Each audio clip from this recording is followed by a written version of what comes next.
నారాయణం నమస్కృత్య నరం చైవ నరోత్తమం దేవీం సరస్వతీం వ్యాసం తతో జయముదీరయేత్.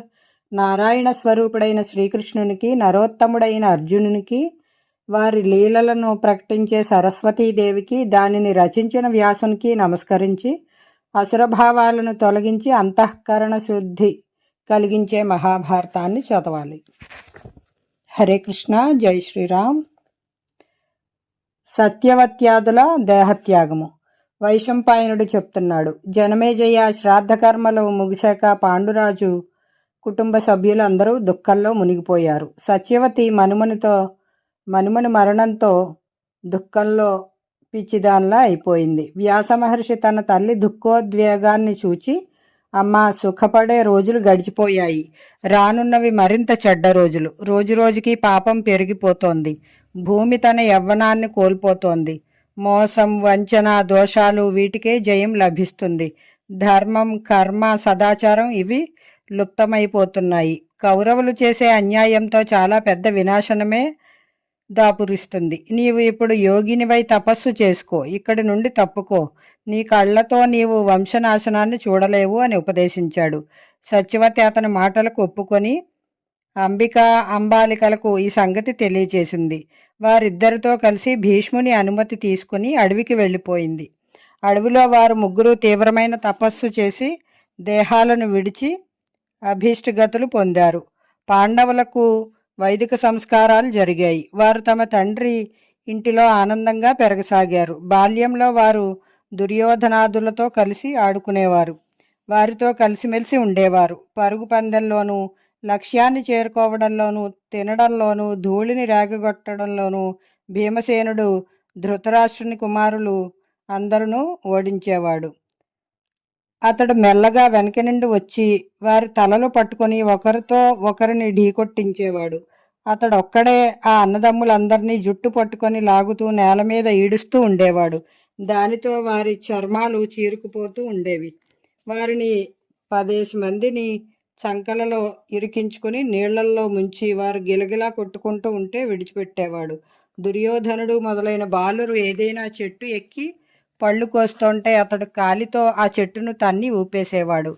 దానితో పళ్లతో పాటు పైనున్న వారు కూడా నేల రాలేవారు.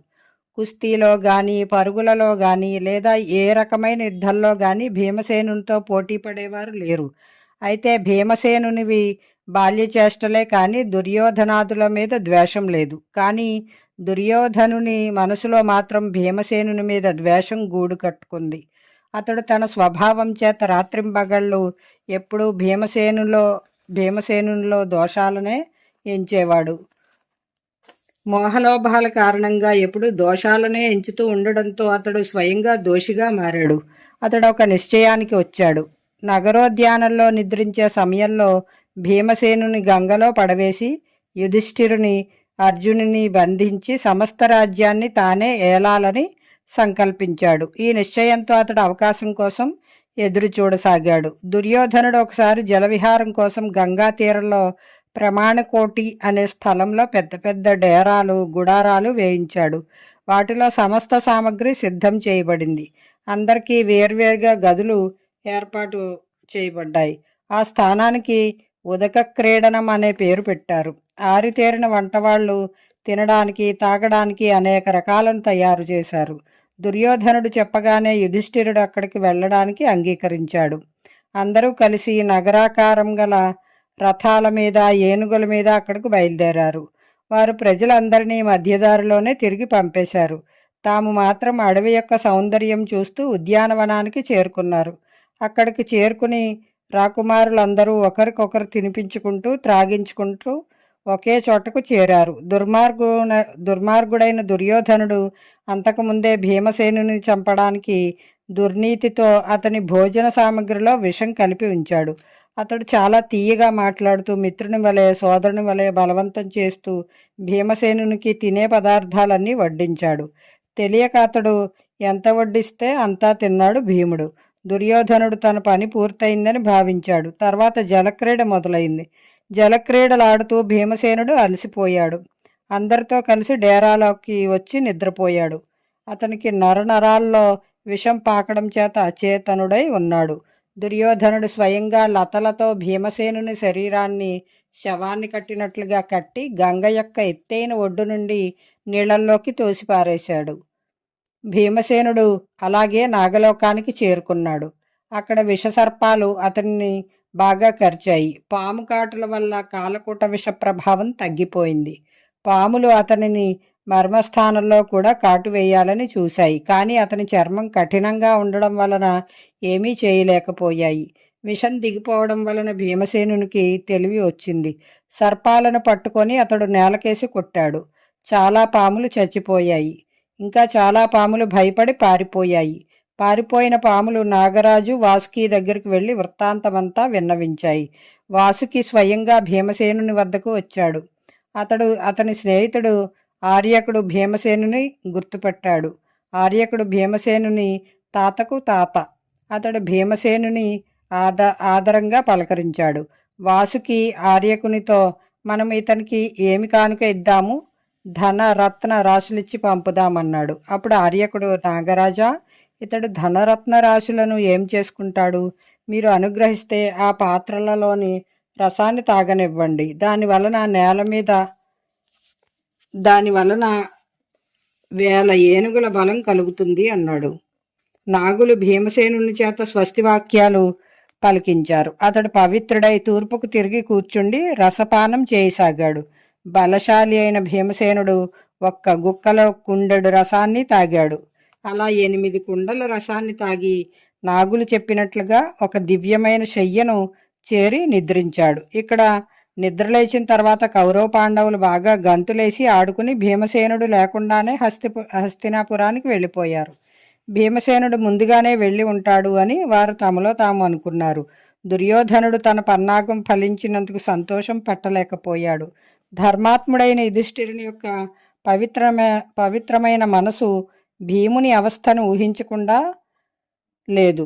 అతడు దుర్యోధనుని కూడా తన వలనే మంచివాడు అని అనుకున్నాడు. అతడు ఇంటికి రాగానే కుంతి వద్దకు వెళ్ళి, అమ్మా, భీమసేనుడు ఇక్కడికి వచ్చాడా? మేము అక్కడ కూడా అతని కోసం చాలా వెతికాము, కానీ కనపడకపోయేసరికి ఇంటికి వచ్చి ఉంటాడు అనుకున్నాను. మీరు అతనిని ఎక్కడకు పంపలేదు కదా? నాకు చాలా ఆందోళనగా ఉంది అని అడిగాడు. ఇది విని కుంతి కంగారు పడింది. ఆమె భీమసేనుడు ఇక్కడికి రాలేదని, అతని కోసం వెతకమని చెప్పింది. కుంతీమాత వెంటనే విదురుని పిలిపించి, భీమసేనుడు కనపడడం లేదు, అందరూ వచ్చేశారు కానీ అతడు రాలేదు. దుర్యోధనుని దృష్టిలో అతడెప్పుడూ శత్రువే. దుర్యోధనుడు చాలా క్రూరుడు, నీచుడు, లోభి, లజ్జలేనివాడు. అతడు కోపంతో నా పుత్రుడిని చంపి ఉండడు కదా, నా హృదయం దహించుకుపోతోంది అన్నది. విదురుడు, అమ్మా, అలాంటి మాటలు నోటి వెంట రానీకు. మిగిలిన వారిని జాగ్రత్తగా చూసుకో. దుర్మార్గుడైన దుర్యోధనుని అడిగితే అతడు ఇంకా మండిపడతాడు.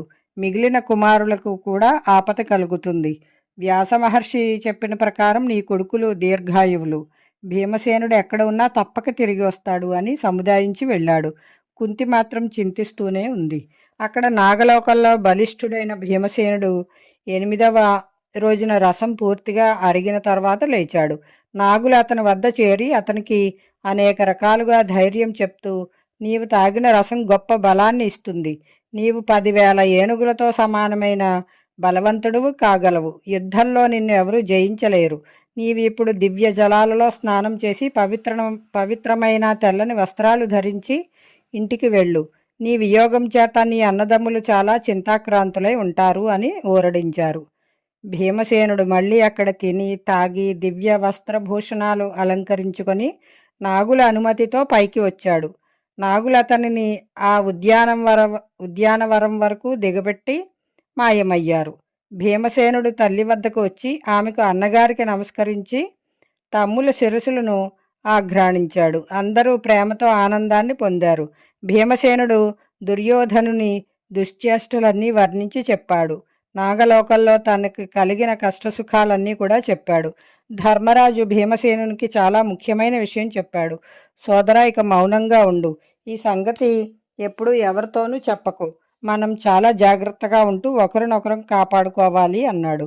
దుష్టుడైన దుర్యోధనుడు భీమసేనునికి ఇష్టమైన సారథిని గొంతు పిసికి చంపేశాడు. విదురుడు పాండవులకు మౌనంగానే ఉండమని సలహా ఇచ్చాడు. భీమసేనునికి ఒకసారి భోజనంలో విషం కలిపి పెట్టారు. ఈ సంగతి యుయుత్సుడు పాండవులకు చేరవేశాడు. అయినా భీమసేనుడు ఆ విషాన్ని తిని అరిగించుకున్నాడు. దుర్యోధన, కర్ణ, శకునులు ఇలాగే రకరకాలుగా వారిని చంపాలని చూశారు. ఈ ప్రయత్నాలన్నీ తెలిసి కూడా పాండవులు విదురుని సలహా అనుసరించి కావాలని మౌనంగా ఉండిపోయారు. ధృతరాష్ట్రుడు మాత్రం వాళ్ళందరూ కలిసిమెలిసి ఆడుతూ పాడుతూ ఉన్నారని అనుకుంటున్నాడు. అతడు గురువు కృపాచార్యుని వెతికించి రప్పించి వారిని అతనికి అప్పగించాడు. కౌరవ పాండవులు శాస్త్రోక్తంగా కృపాచార్యుని వద్ద ధనుర్వేదం అభ్యసించారు. కృపా ద్రోణాశ్వత్థామల జననము. వెంటనే జనమేజయుడు కృప, ద్రోణాశ్వత్థామల వృత్తాంతాన్ని వివరించమని అడిగాడు. వైశంపాయనుడు మొదలుపెట్టాడు. జనమేజయ గౌతమ మహర్షి కొడుకు శరద్వంతుడు. ధనుర్విద్యతో పాటే పుట్టాడు. ధనుర్వేదంలో లగ్నమైనంతగా అతని మనసు వేదాధ్యయనంలో లగ్నం కాలేదు. తపస్సు చేసి సమస్త శస్త్రాస్త్రాలను సాధించాడు. శరద్వంతుడు చేసే ఘోర తపస్సు ధనుర్వేదంలో అతని నైపుణ్యం చూసి ఇంద్రుడు కూడా భయభ్రాంతుడయ్యాడు. అతడు శరద్వంతుని తపస్సును భంగపరచడానికి జానపది అనే దేవకన్యను పంపాడు. ఆమె శరద్వంతుని ఆశ్రమానికి వచ్చి రకరకాల హావభావాలతో అతనిని ప్రలోభపెట్టసాగింది. ఒక సుందరిని, అందులోనూ చీర కట్టుకున్న యువతిని చూచి అతని శరీరం చెలించిపోయింది. అతని చేతి నుండి ధనుర్బాణాలు జారిపడ్డాయి. అతడు చాలా వివేకం కలవాడు, తపస్సు అంటే ప్రీతి కలవాడు. కాబట్టి ధైర్యంతో తన్ను తాను నిగ్రహించుకున్నాడు. అతని మనస్సులో కలిగిన వికారానికి అతనికి తెలియకుండానే వీర్యస్ఖలనం అయింది. అతడు ధనుర్బాణాలను, మృగచర్మాన్ని, ఆశ్రమాన్ని, ఆ కన్యను అన్నిటినీ వదిలేసి వెంటనే అక్కడి నుండి వెళ్ళిపోయాడు. రెల్లుగడ్డి మీద పడిన అతని వీర్యం 2 భాగాలైంది. అందులో నుండి ఒక కొడుకు, ఒక కూతురు జన్మించారు. అనుకోకుండా శంతను మహారాజు తన పరివారంతో అక్కడికి వేటకు వచ్చాడు. సేవకుడొకడు ఆ బిడ్డలను చూశాడు. అతడు వారిని ఏ ధనుర్వేద పారంగతుడైన బ్రాహ్మణ సంతానమో అయ్యుంటుందని తలపోసి రాజుకు నివేదించాడు. వారిని చూసి దయతో కరిగిపోయిన మహారాజు తన బిడ్డలే అన్నట్లుగా వారిని ఇంటికి తీసుకుని వచ్చాడు. రాజు వారికి యథోచిత సంస్కారాలు చేసి వారిని పెంచసాగాడు. వారికి కృపుడు, కృపి అని పేర్లు పెట్టారు. శరద్వంతుడు తపోబలం వలన ఈ సంగతి తెలుసుకొని శంతను మహారాజు వద్దకు వచ్చి ఆ పిల్లల నామగోత్రాలు చెప్పాడు. పిల్లవానికి 4 విధాలైన ధనుర్వేదాన్ని, వివిధ శస్త్రాలను, వాటిలోని రహస్యాలను అన్నిటినీ నేర్పాడు. కొద్ది రోజులలోనే బాలుడైన కృపుడు అన్ని విషయాలలోనూ పరమాచార్యుడయ్యాడు.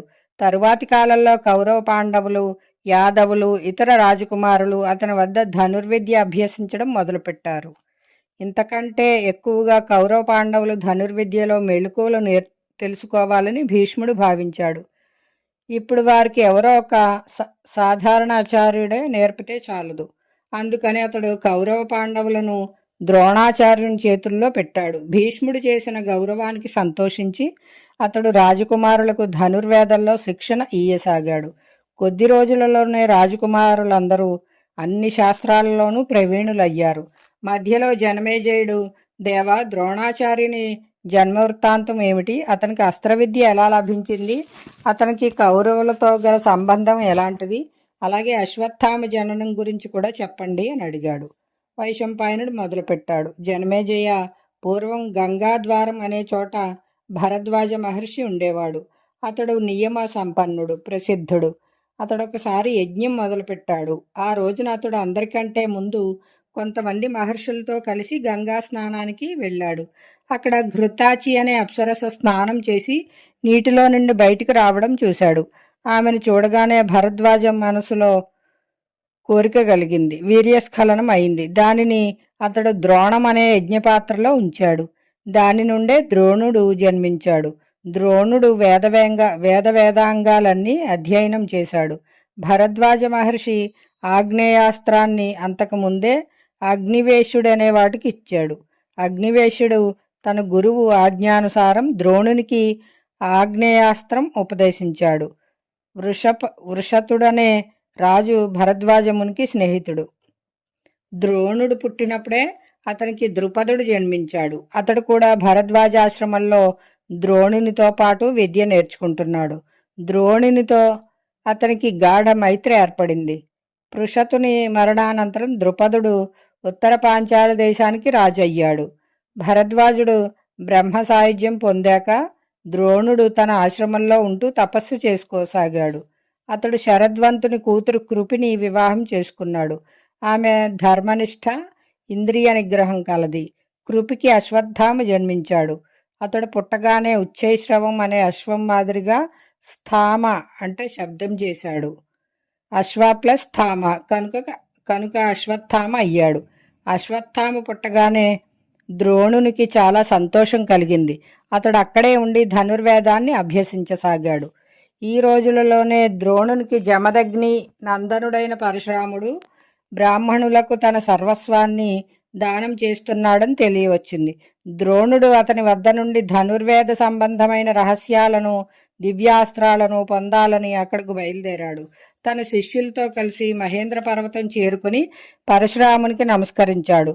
తన్ను తాను పరిచయం చేసుకుంటూ, నేను అంగీరసుని గోత్రంతో భరద్వాజమునికి అయోనిజుడిగా పుట్టాను.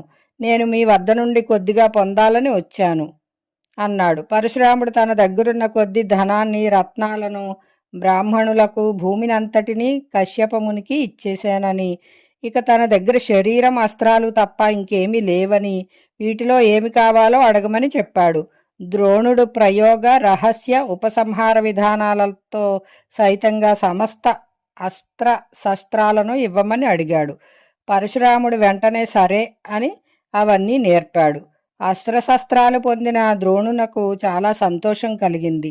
అనంతరం అతడు తన మిత్రుడైన ద్రుపదుని దగ్గరకు వెళ్ళాడు. అక్కడికి వెళ్ళి, రాజా, నేను ప్రియమిత్రుడిని, మీరు నన్ను గుర్తుపట్టగలరా అని అడిగాడు. ద్రోణుని మాటలకు పాంచాల రాజుకు ఆగ్రహం వచ్చింది. కనుబొమ్మలు ముడిపడ్డాయి, కళ్ళు ఎరిపెక్కాయి. బ్రాహ్మణుడా, నీకు బుద్ధి పరిపక్వమైనట్లు లేదు. నన్ను నీ మిత్రుడిని అని చెప్పుకునేందుకు నీకు కొద్దిగానైనా సంకోచం కలగలేదా? రాజులకు, పేదలకు మైత్రి ఎక్కడిది? ఒకానొకప్పుడు ఎప్పుడైనా ఉన్న, కాలం గడిచిన కొద్దీ అది నశించిపోతుంది అన్నాడు. ద్రుపదుని మాటలు విన్న ద్రోణుడు కోపంతో వణికిపోయాడు. అతడు మనసులోనే ఒక నిశ్చయానికి వచ్చి కురువంశ రాజధాని అయిన హస్తినాపురానికి వచ్చాడు. అతడక్కడ కొన్నాళ్లు రహస్యంగా కృపాచార్యుని ఇంటిలో ఉన్నాడు.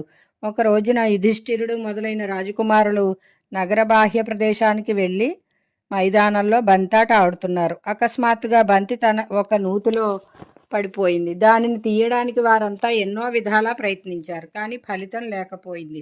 వారు సిగ్గుపడి ఒకరి ముఖం ఒకరు చూసుకోసాగారు. అప్పుడే నిత్యకర్మానుష్ఠానం ముగించుకుని వస్తున్న ఒక బ్రాహ్మణుని మీద వారి దృష్టి పడింది. అతడు నల్లగా, బక్కపలుచుగా ఉన్నాడు. రాజకుమారులందరూ అతని చుట్టూ చేరి నిల్చున్నారు. రాజకుమారులు విచారంగా ఉండడం చూసి అతడు చిరునవ్వుతో, రామరామ, మీ క్షత్రియ బలానికి, అస్త్రకౌశలానికి ఇది చాలా అవమానం. మీరు నూతిలోంచి ఒక బంతిని పైకి తీయలేకపోయారా? చూడండి, నేను ఇప్పుడే మీ బంతిని, నా ఈ ఉంగరాన్ని కూడా నూతిలో నుండి తీస్తాను. మీరు నాకు తిండి దొరికే ఏర్పాటు చేయండి అని చెప్పి తన ఉంగరాన్ని నూతిలో పడేశాడు.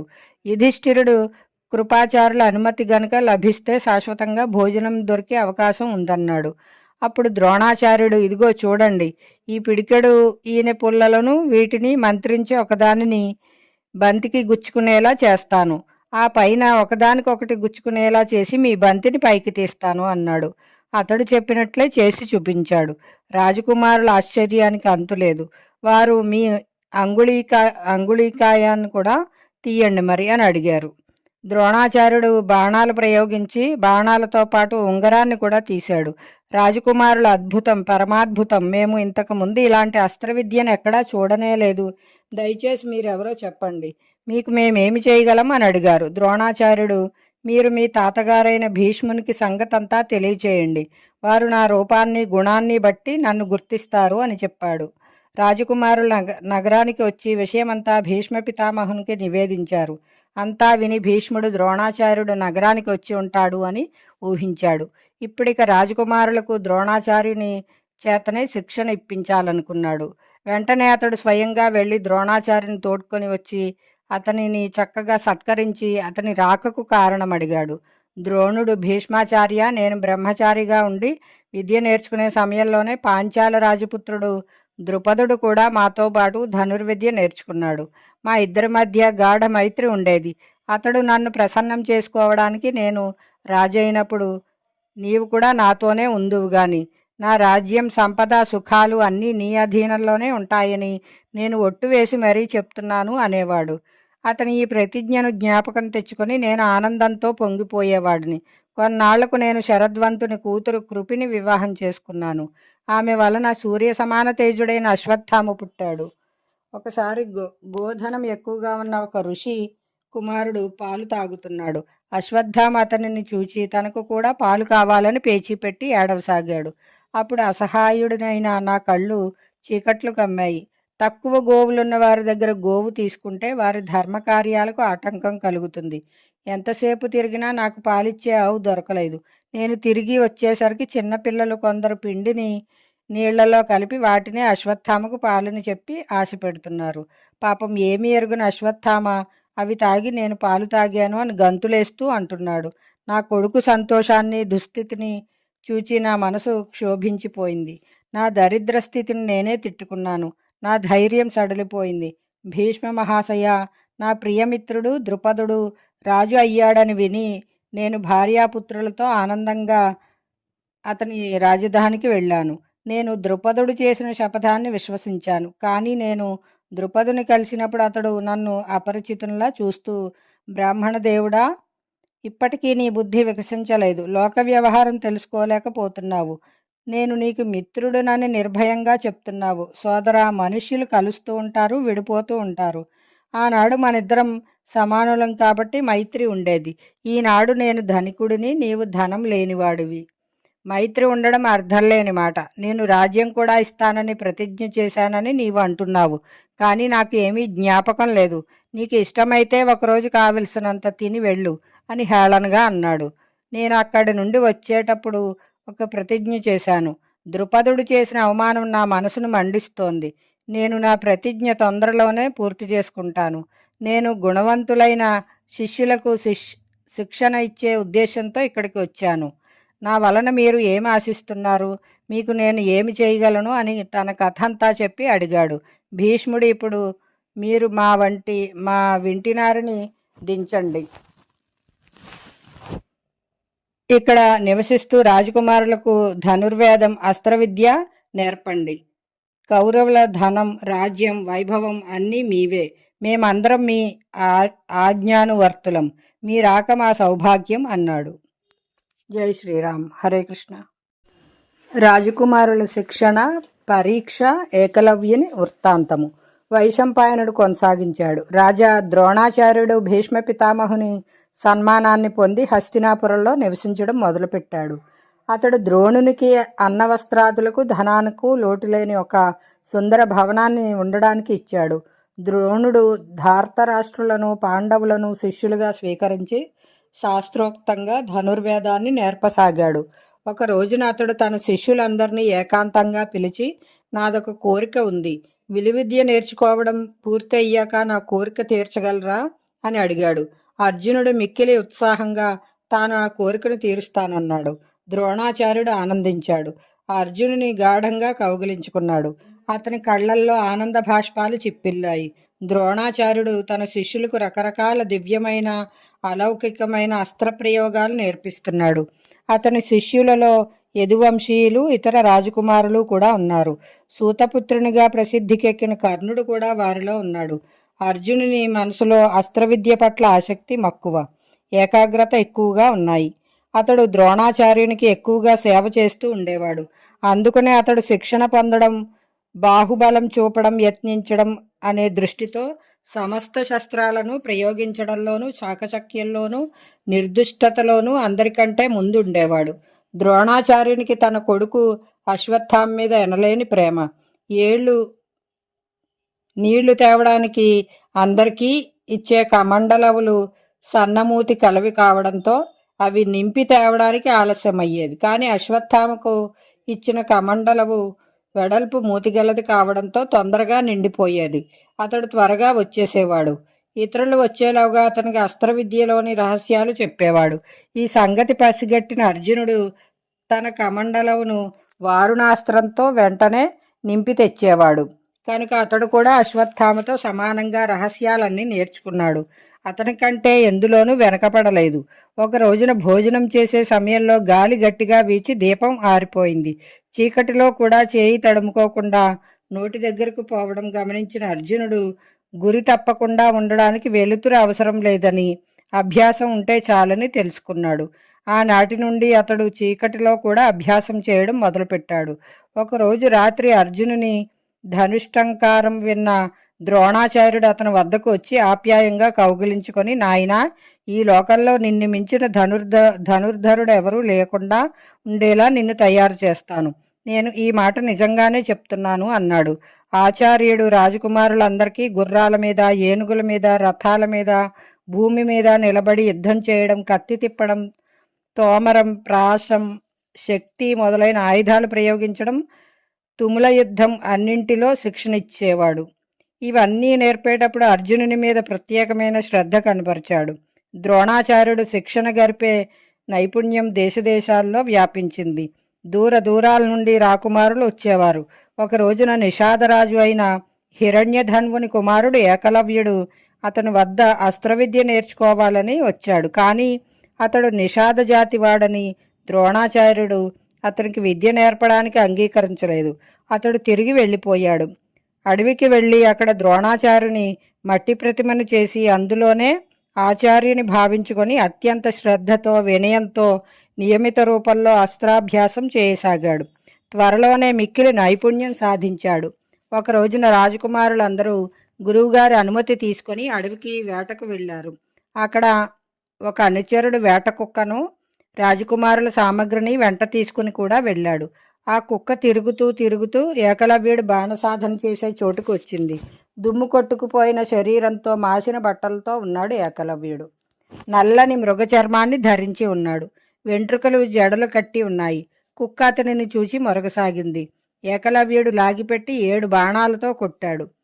వాటితో దాని నోరు నిండిపోయింది. కానీ దానికి ఎక్కడా గాయం కాలేదు.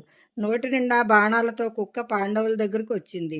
ఆ అద్భుత దృశ్యాన్ని చూచి పాండవులందరూ ఇతడెవరో శబ్దాన్ని బట్టి బాణాలు వేగంగా వేయడంలో నిష్ణాతునిలా ఉన్నాడు అనుకోసాగారు. వారు వెతకగా ఆ అడవిలో వారికి ఏకలవ్యుడు కనిపించాడు. అతడు ఎడతగ్గకుండా బాణాలు వేయడం అభ్యసిస్తున్నాడు. అతని రూపురేఖలు మారిపోవడం వలన పాండవులు అతనిని గుర్తించలేకపోయారు. వారు అతడిని అడిగితే తన పేరు ఏకలవ్యుడని, తాను భిల్లరాజు హిరణ్యధనువుని కొడుకునని, ద్రోణాచార్యుని శిష్యుడునని, ఇక్కడ ధనుర్విద్యాభ్యాసం చేస్తున్నానని చెప్పాడు.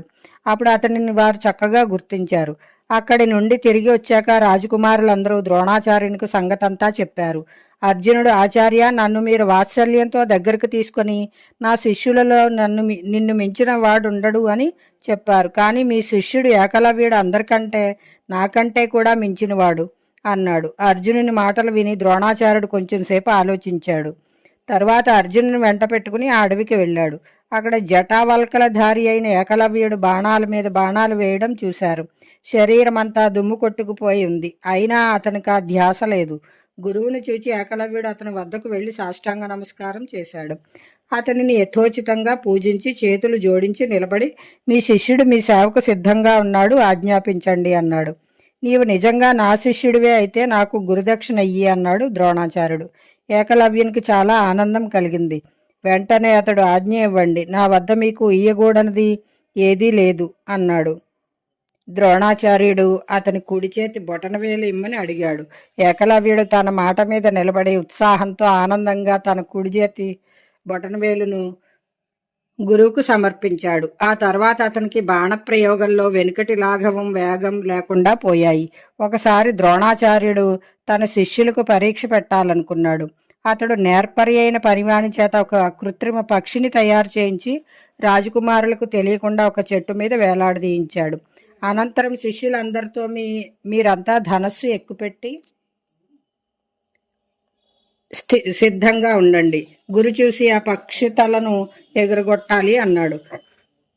మొదటగా యుధిష్ఠిరుని పిలిచి, చెట్టు మీద ఉన్న పక్షిని చూసేవా అని అడిగాడు. చూశానన్నాడు అతడు. ఆ వృక్షంతో పాటు నన్ను నీ తమ్ముళ్లను కూడా చూస్తున్నావా అని అడిగాడు. చూస్తున్నానన్నాడు యుధిష్ఠిరుడు. ద్రోణుడు కోపంతో విసుక్కుంటూ, పో, నీవు ఈ లక్ష్యం ఛేదించడానికి పనికిరావు అన్నాడు. తర్వాత అతడు దుర్యోధనుడు మొదలైన వారిని అందరినీ ఒక్కొక్కరినే పిలిచి అక్కడ నిల్చుండపెట్టి అదే ప్రశ్న వేశాడు. యుధిష్ఠిరుడు చెప్పిన సమాధానాన్నే వారు చెప్పారు. అందరినీ విసుక్కొని అవతలికి పంపేశాడు. చివరికి అర్జున్ పిలిచి, లక్ష్యం వైపు చూడు, తొట్రుపడకు, విల్లు ఎక్కుపెట్టి నా ఆజ్ఞను సరిగ్గా విను అని క్షణకాలం ఆగి, ఆచార్యుడు, నీవు ఈ వృక్షాన్ని, పక్షిని, నన్ను చూస్తున్నావా అని అడిగాడు. అర్జునుడు, ఆచార్య, పక్షి తప్ప వేరేది నాకు కనిపించడం లేదు అన్నాడు. ద్రోణాచార్యుడు, అయితే పక్షి ఆకారం ఎలా ఉంది అని అడిగాడు. అర్జునుడు, కేవలం దాని తల మాత్రమే నాకు కనబడుతోంది, ఆకారం ఎలా ఉందో నాకు తెలియదు అని జవాబిచ్చాడు. ద్రోణాచార్యుని శరీరం ఆనందంతో పులికించిపోయింది. నాయన, బాణాన్ని ప్రయోగించు అన్నాడు. తక్షణమే అర్జునుడు పక్షి తలను బాణంతో ఖండించాడు. అర్జునుడు పరీక్షలో నెగ్గడం చూసి ఆచార్యుడు ద్రుపదుడు చేసిన విశ్వాసఘాతుకానికి అర్జునుడే బదులు తీర్చుకోగలడని భావించాడు. ఒకసారి గంగలో స్నానం చేసే సమయంలో ద్రోణుని పాదాన్ని ఒక మొసలి పట్టుకుంది. ద్రోణుడు దానిని స్వయంగా విడిపించుకోగలిగిన శిష్యులను పిలిచి మొసలిని చంపి తన్ను రక్షించమన్నాడు. గురువు మాట ఇంకా పూర్తి కాకుండానే అర్జునుడు 5 పదునైన బాణాలతో నీటిలో మునిగి ఉన్న మొసలిని ఛేదించాడు. మిగిలిన వారందరూ భయపడుతూ నిల్చున్న చోటనే ఉండిపోయారు. మొసలి చచ్చిపోయింది. ఆచార్యుని పాదం వదిలింది. ద్రోణాచార్యుడు సంతోషించి అర్జునుడితో, నాయనా, నీకు బ్రహ్మ నామకాస్త్రాన్ని ప్రయోగ ఉపసంహారాలతో ఉపదేశిస్తాను. ఇది చాలా అమోఘమైంది. సాధారణ మానవుల మీద ఎప్పుడూ ప్రయోగించకూడదు. సమస్త ప్రపంచాన్ని కాల్చివేయగల శక్తి దీనికి ఉంది అన్నాడు. అర్జునుడు చేతులు జోడించి అస్త్రాన్ని స్వీకరించాడు. ఇప్పుడు భూలోకంలో నిన్ను మించిన ధనుర్ధరుడెవరు ఉండరు అని ద్రోణాచార్యుడు అర్జున్ని కొనియాడాడు. జై శ్రీరామ్. హరే కృష్ణ.